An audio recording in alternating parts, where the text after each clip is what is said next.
Okay, sorry for the delay. Respected ambassadors, respected venerable masters, respected religious leaders, venerables, fellow brothers and sisters, good morning and 阿弥陀佛.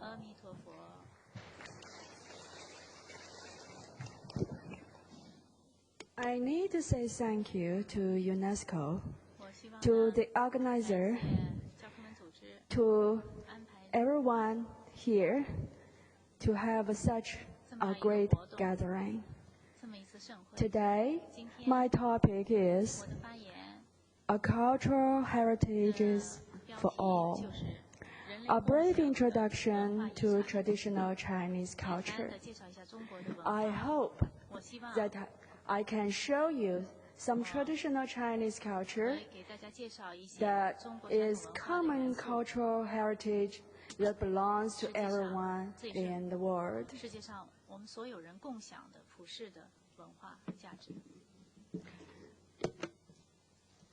Traditional Chinese culture is centered on the giving of love and feeling respectful for everyone and everything.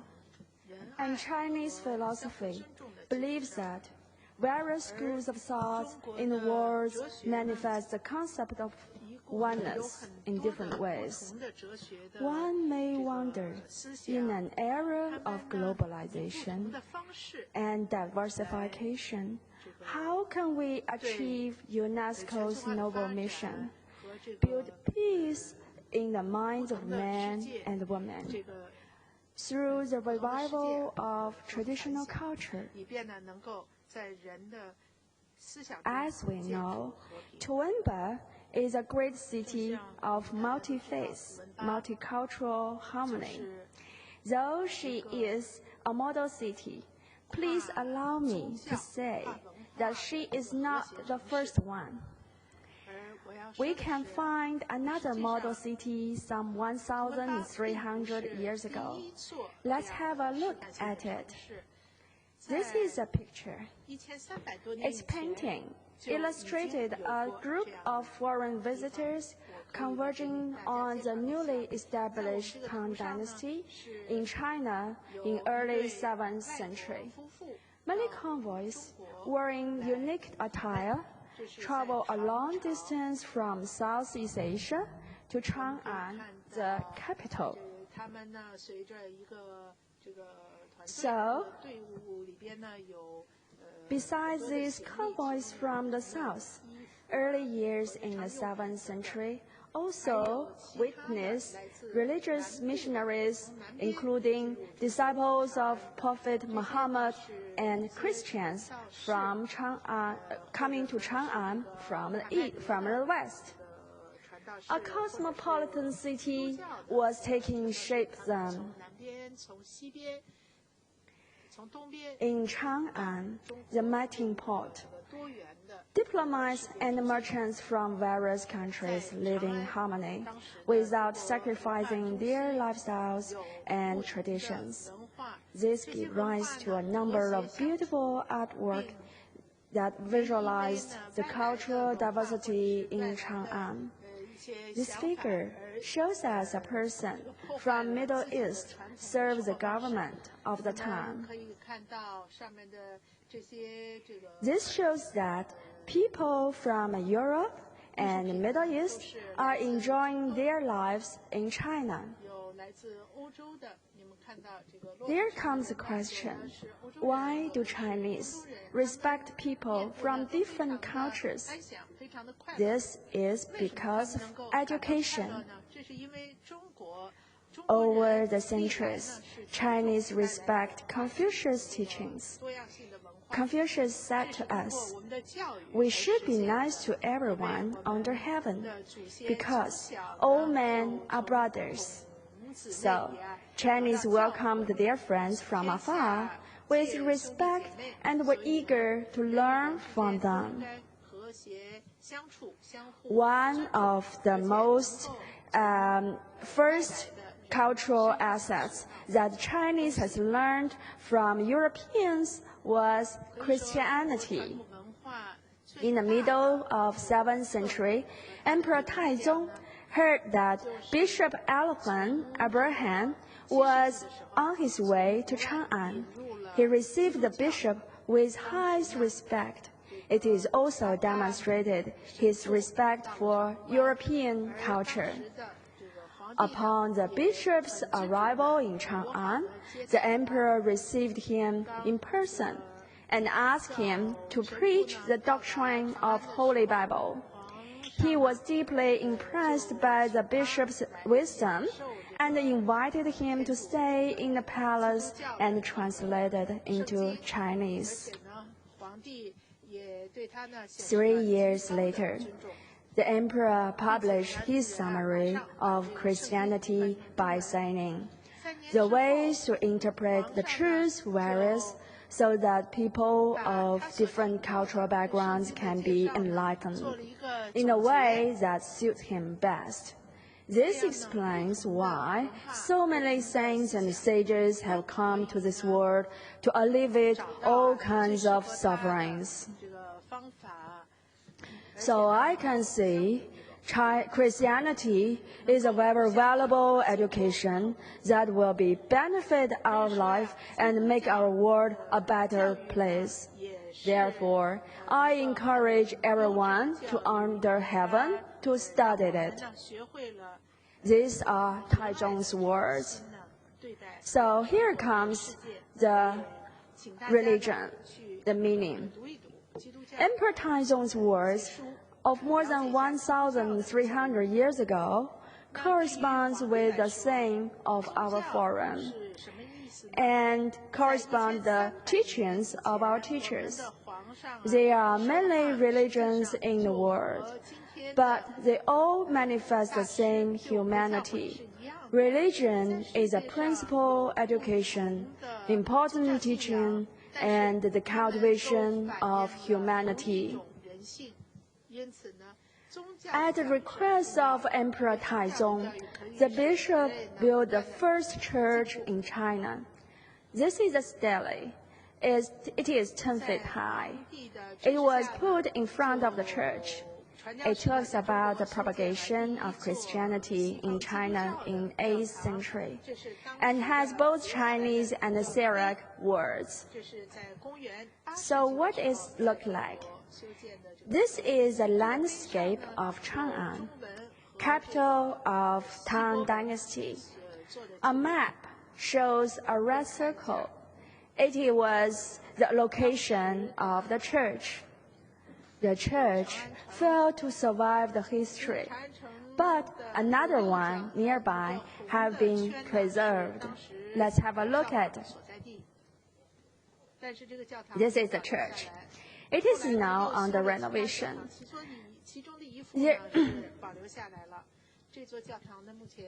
It is now under reservation. And let me see that there is another stone talk about the history of the church.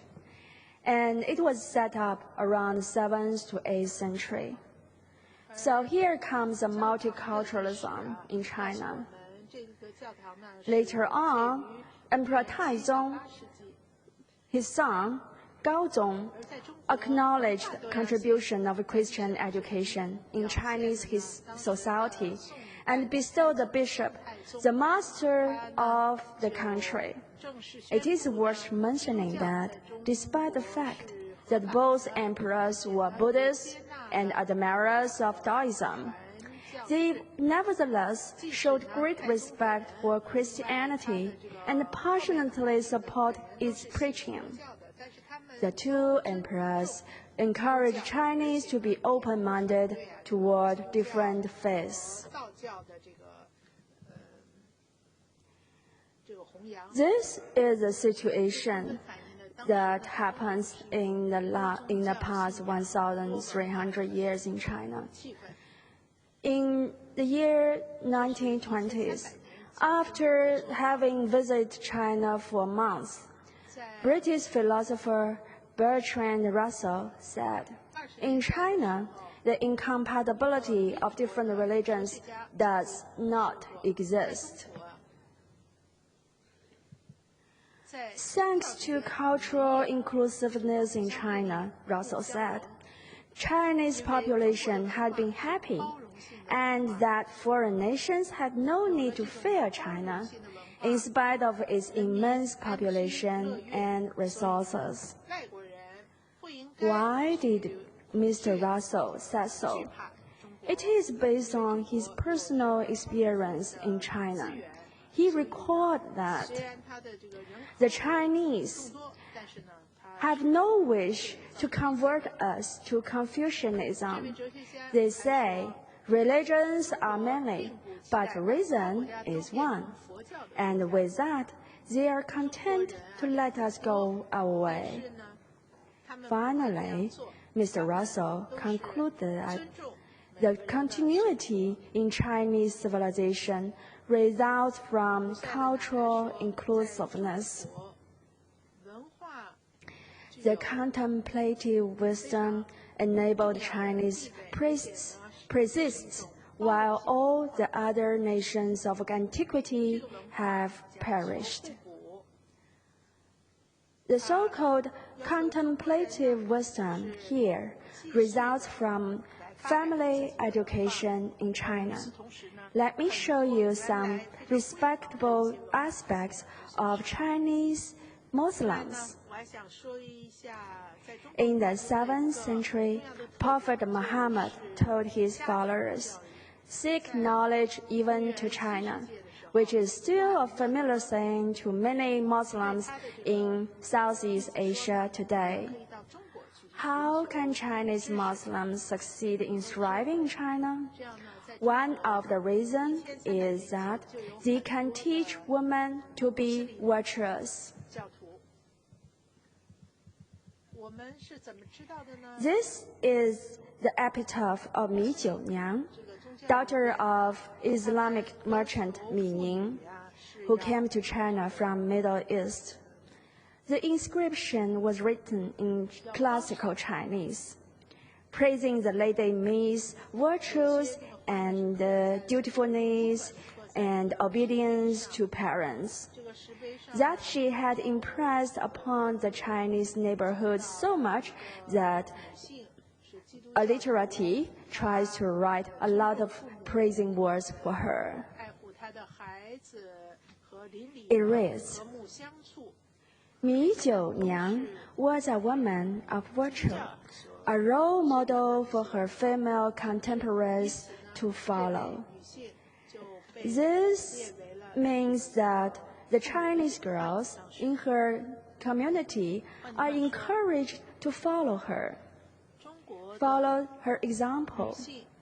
Mi and his family had embraced the Chinese value system, being dutiful to parents and treating everyone with respect. So, filial piety and respectfulness are very important virtues in China. Like Mi Jiuniang, Muslim women in China care about their families, capable of maintaining their household, and very humble, very eager to serve the community. Mi's case was one of numerous Islamic families in China who keep their Islamic moral teaching at home by incorporating Chinese family education into their religious practice. This is one of many examples of cultural integration that China has witnessed during the past 2,000 years. Nowadays, Chinese Muslims are proud to be dutiful children at home and treat everyone with respect in business, holding that these are true virtues that a Muslim should have. There is a Chinese saying, "Become a dutiful child by honoring your parents, and be responsible to your country, so that family prosperity will last forever." 忠孝传家园. Chinese Muslims has also successfully preserved their religious heritage and passed it on to the next generations. Nowadays, Islam has been one of the most popular religions in China for centuries. Let's have a look at it. Here is a good example of Muslim community. It is a thriving Islamic community with their origin tracing back to the 8th century. It locates in Xi'an, that is, Chang'an during Tang Dynasty. And the community still maintains its old name from the Tang Dynasty, Fangshan. Devout Muslims in Fangshan formally adhere to traditional Islamic education to this day. Yes, this is the front gate of the Great Mosque in Xi'an. It looks not like a typical Great Mosque, but it is one of the oldest mosques in the world. It resembles the style of a temple of Confucius. It has 4 standing green posts that says praying for peace. Can you see that? The 4 standing green posts over there, this one, 和平. Yeah. That's their way to propagate the meaning of Islam. The mosque resembles the style of temple of Confucius. This is a lecture hall. It used to operate like a school. The local people studies Quran from erudite imams. The lecture hall on the left. The plaques are in Chinese style, while the language is Arabian.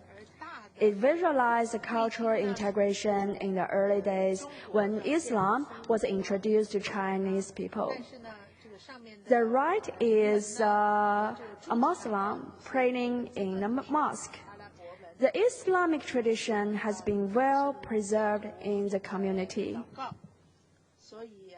This reflects the Chinese perspective of multiculturalism. People flock from all over the world, living in harmony with mutual respect, despite of their differences in faith and culture. They share the common value of filial piety and respectfulness while putting their faith into practice. In ancient China, Chinese embraces the teachings of every religion and treat the saints and sages of various faiths with equal respect. The ancient Chinese address both Prophet Muhammad and Confucius respectfully as 夫子. That means 孔夫子和孟夫子.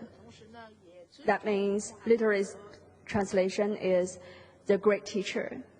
Hence, in the 5th century, when a foreigner asked someone in Guangzhou where the temple of the great teacher was, 夫子庙在哪里? He would be taken either to a mosque or Confucian temple, since both were 夫子庙 for the local people. Because the virtues of Xiao and Jing, that means being dutiful to our parents at home and being respectful to everyone, everything. Different ethnic groups coexist in harmony and equality. As a result, various cultures have been preserved and passed on to future generations in ancient China. These are 2 typical examples of successful multicultural and multi-faith tolerance in Chinese history. Dr. Tambi said, the existing cultures are, in fact, all syncretism. I think we might develop a world culture which select the best out of the regional cultures and made it a common possession for the whole human race. In this light, Chinese experience provides significant references in today's society as well. Now, let's see the universal value of traditional Chinese culture. British philosopher Alfred Whitehead said in his book, Adventures of Ideas, that it must be remembered that China and Baghdad, at the height of their prosperity, exhibited forms of human life in many ways more gracious than our own. Whitehead's grace results from wisdom, while wisdom comes from humility and open-mindedness. So, man and the universe are one entity. Therefore, there is a universal love in the world. Early in 3rd century, Plotinus proposed the principle of the one, which echoes Chinese philosophy. Likewise, Mr. Whitehead believed that mutual relations prove the essential interdependence of things. Chinese and Western philosophers, ancient or modern, shared the same idea, but expressed in different terms. This is the Chinese way of saying. Chinese said, the universe and I came into being together. I and everything therein are one. 天地与我同根，万物与我同体。It is very interesting. Chinese philosophy, in many aspects, is similar to Western philosophy. Ancient and modern, East and West, all concluded that we are the one. In 1960s, Professor Tongmei Fang Dongmei further combined the Eastern and Western philosophy. He said, throughout the universe, there is an all-pervasive flux of life. Nature and human nature are two in one, giving form to what I have called comprehensive harmony. Professor Fang concluded that in this form of primordial unity, all strikes together sympathetic chords to the accompaniment of a song of love. This is the meaning of life. What Chinese can contribute to this world is to put Plotinus' principle of the one and Whitehead's interdependence of science into practice, and they have practiced it successfully for thousands of years. In 1920s, Mr. Russell was deeply impressed by the Chinese way of living. He said, thanks to the education of humanity, the Chinese lived with compassion and love without sacrificing rationale or dignity. The principle of the one in China gave rise to the ethics and the morality that centered on human beings. That is, the 5 ethical relationships and the 5 virtues are rational and dignity. 5 ethnical relationships refer to parents and children, leaders and their subordinates, the senior and junior, husband and wives, and friends. So, with ethics and morality, a Chinese life is selfless. How can Chinese achieve that? It lies in the proper way, getting along with one we love. For Chinese, this is essential part of education. First of all, is natural bonding between parents and child. Parents must love and care for children, and children must be dutiful and respectful to parents. As we know that Taizong of Tang Dynasty, he loved his mother very much. Taizong's mother was very erudite. He was also very accommodating. So she taught her son to be broad-minded, to be always ready to learn from the wise people. However, the mother died when Taizong was still young. So this explains why Taizong was so eager to learn from Bishop Alopan Abraham, because he wanted to keep practicing his mother's teachings. This is a way of filial piety. What filial piety will bring to our community? A British embassy offers us his observation. In 18th century, Sir George Taunton was designated as a secretary to British embassy to China. He was received by Emperor Qianlong in person in 1793 and brought back his first-hand information and observations.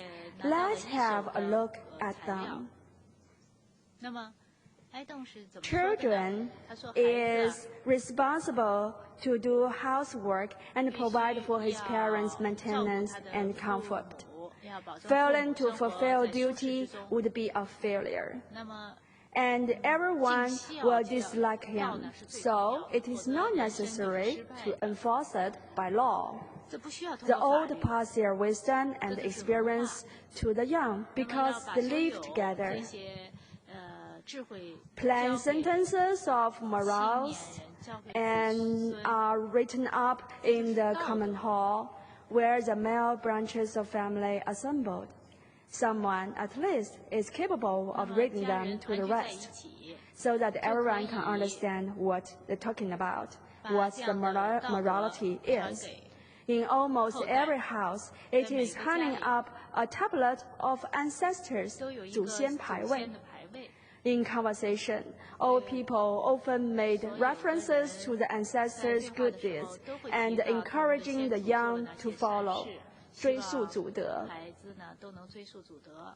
Mild conduct in different relations of life, nurtured from early childhood amongst the lowest as well as the highest classes of society. So old people often moderate only occasional impatience, violence, or passions of the young. So here's the logic.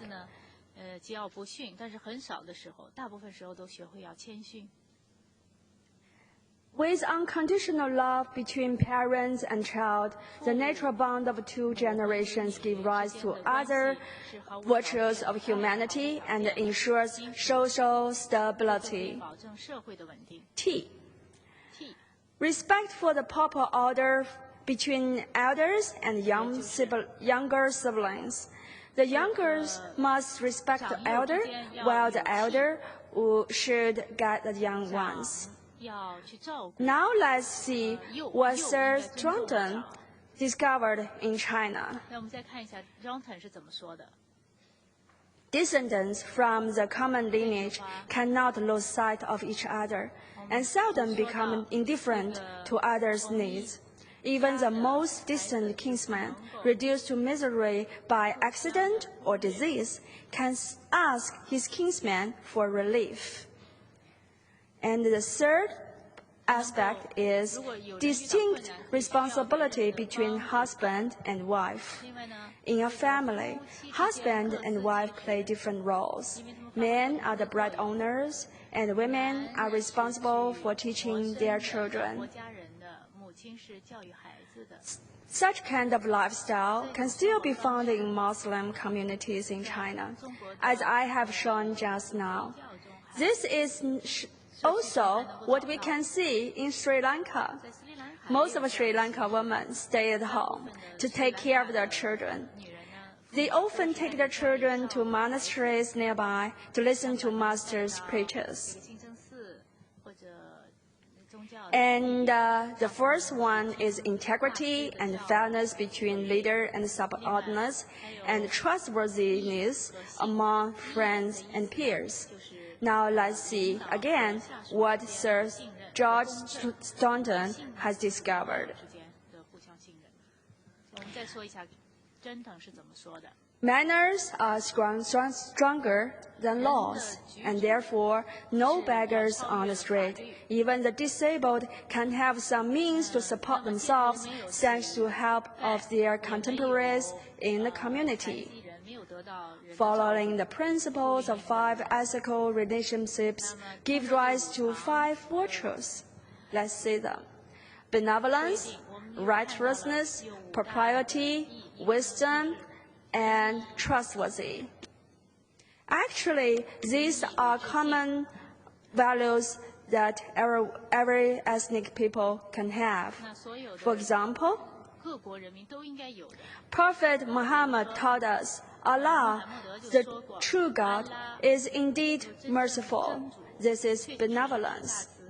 And for Chinese,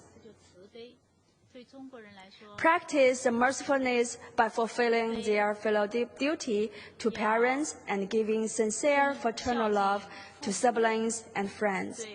Because siblings care about each other will make our parents happy. As for the righteousness and propriety,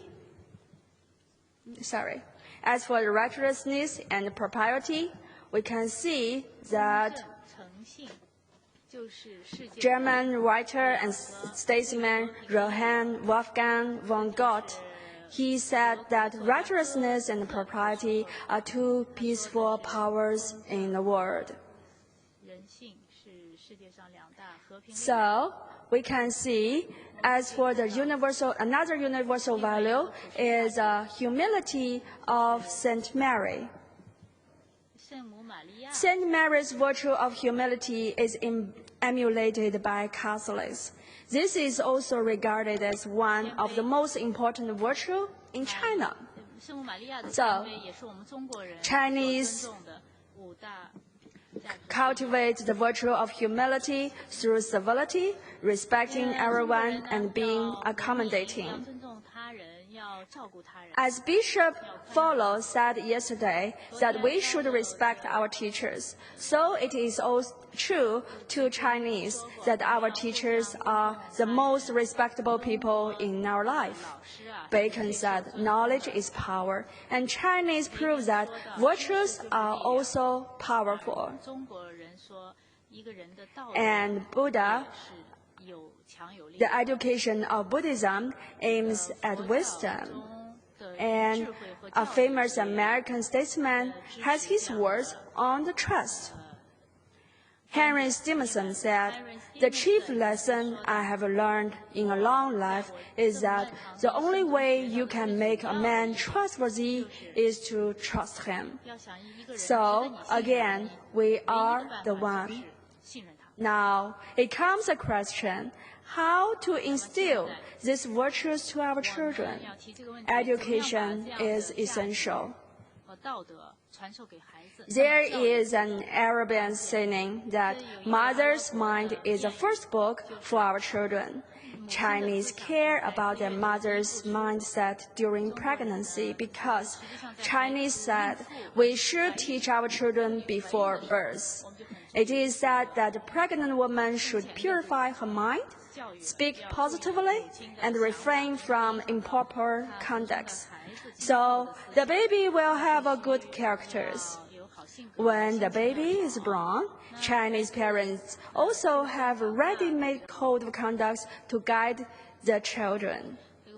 That is, 弟子规, the guidelines of being a good person. It provides us a practical approach to impart children the 5 virtues.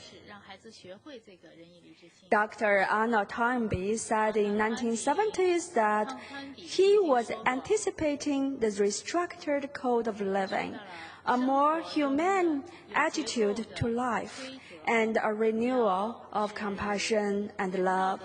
Perhaps, if man can feel this love for all living beings, he may succeed in thriving the future. Moreover, since the aim of education is to nurture saints and sages, Chinese has also traditional teaching methods for students to become a person of wisdom. Reading a classic repeatedly for 1,000 times, concentrating our mind on a single subject for over a long period of time, say 10 years, then the universal truth between the lines will naturally emerge. The Holy Bible teaches us, he who works with wise grows wise. Chinese add patience to this sentence. He who works with wise for a long time attains enlightenment. Now, let me show you some pictures about education in China. These are home schools in China and Japan. These pictures show us home education in China. The left picture shows that mothers of the same family or lineage teach their children together. Then the children are when the children are about the school age, they go to school, but it's not outside the home, there's inside the home school, to study classics as well as practicing houseworks. Chinese ways of home teaching helps children in character development. As for classics, there is huge library of accumulated wisdom and experiences. Now, let's have a look at what the 四库全书 looks like. 这就是四库全书的样子。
Chinese cedar cases arranged on 103 bookshelves. The complete library includes 3,503 ancient texts, almost 3.2 million pages, and approximately 800 million characters. Indeed, it is aptly described as a great war of Chinese culture. During the Qing dynasty, the compilation of the complete library brought together the greatest minds of the time, including Zhu Yun, Ji Yun, Wang Niansun, and Dai Zhen. After the complete library of the 4 branches of literature was completed, 7 handwritten copies were made and stored in purpose-built libraries at 7 different locations. 4 of those chambers were in the inner court of the imperial palace, namely the Wenyuan chambers, the Wenyuan chambers, the Wensu chambers, and the Wenjing chambers, along with the Wenzong chambers, the Wenhui chambers, and the Wenlan chambers in Jiangsu and Zhejiang. A duplicate was kept at the Imperial Hanlin Academy. The addition at the Wenyuan chambers was the first to be completed, meticulously collated with a fine calligraphic style. Today, only 3.5 sets of the original remain. The complete library of the 4 branches of literature was categorized in the 4 branches of classical works, historical works, philosophical works, and belles-lettres. The volume covers are colored corresponding to the 4 seasons of spring, summer, autumn, and winter. The classical works are green, the historical works are red, the philosophical works are light blue, and the belles-lettres are charcoal.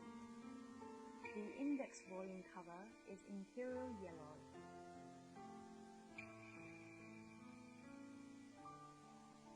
As the voluminous nature of the entire collection makes it difficult to read, Emperor Qianlong requested his advisors to select the best passages from the complete library for his personal study.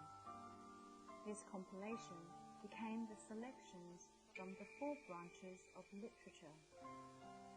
As the selections include the essence from the pre-Qing dynasty to the Qing dynasty, it is considered more valuable than the complete library of the 4 branches of literature.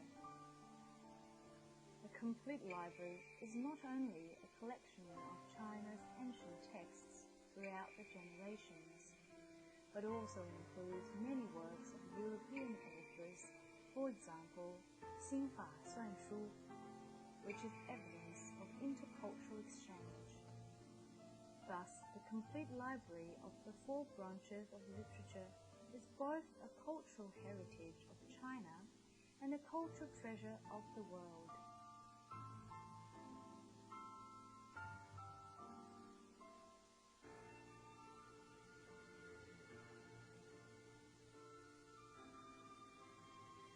Professor Qin Kong said, "This contains real wisdom, proper ideas, and best methods for personal moral development, managing an organization, governing a country, and realizing world peace, where countries treat each other equally and get along harmoniously. It has been passed down from ancient sages for the benefit of the whole world. This is a real treasure from our ancestors."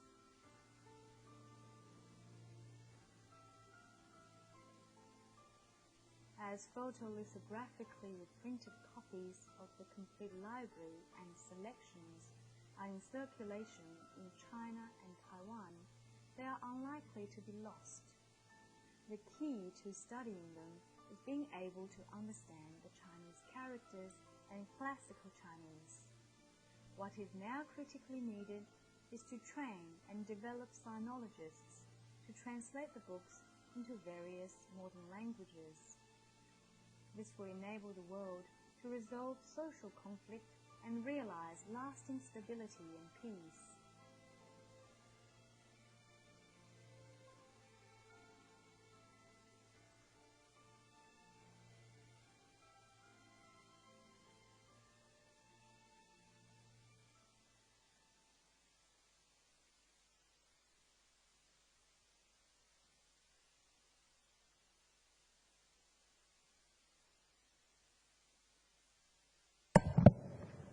Okay.